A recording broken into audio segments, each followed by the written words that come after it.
বাজারে এসে প্রথমেই দেখতে পেলাম ঝিরি কাঁকড়া। ঝিরির কাঁকড়া খেতে বেশ ভালো লাগে, তবে এই ঝিরির কাঁকড়াগুলো কেমন জানি ভালো লাগে নাই। रुको जरा सबर करो। এরপর পেয়ে গিয়েছি তুরফুলা।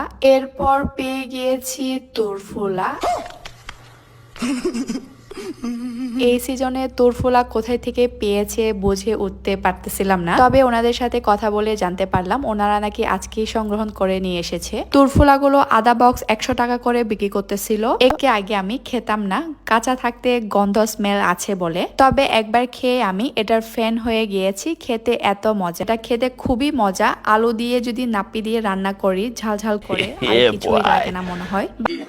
আর ছোট ছোট ব্যাঙও বিক্রি করতেছিল, পরিষ্কার করে কুটাই ছিল। শামুক আমার পছন্দ খাবারের তালিকায় একটি খাবার, তো এটা না নিলে তো নয়। শামুক আমি 1 কিলো নিয়ে নিয়েছি। এই যে বাজার ঘুরতে ঘুরতে যেটার জন্য আসছিলাম এটা পেয়ে গিয়েছি। এই কাঁকড়াটা সব বাজারে সব সময় পাওয়া যায় না। এই কাঁকড়াটাকে আমরা মারমা ভাষায় প্রাকনাই বলে থাকি। এই কাঁকড়াগুলো প্রতি কেজি 280 টাকা করে বিক্রি করা হচ্ছে। মাছের বাজারে সাইডে এসে দেখতে পেলাম হাঙ্গর মাছের মাংস।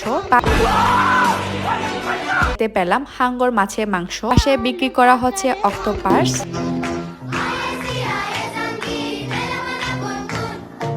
কেজি 300 টাকা করে, তো আমি 1 কিলো নিয়ে নিয়েছি।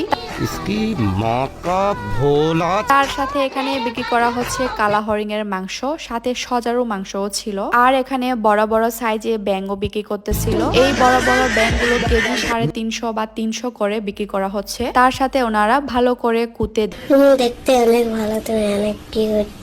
এসে দেখা পেলাম তামাক পাতা মানে শুকিয়ে বিক্রি করা হচ্ছে। সবশেষে চলে গেলাম বাঁশের তৈরি শোপিসের একটা দোকানে। এখানে প্রায় শোপিস গুলা একটা থেকে একটা সুন্দর ছিল, কিন্তু বান্দরবানে হিসেবে আমার প্রাইস গুলো একটু বেশি লেগেছে। এই যে এটার দাম নাকি 450 টাকা, তো আমার কাছে বেশি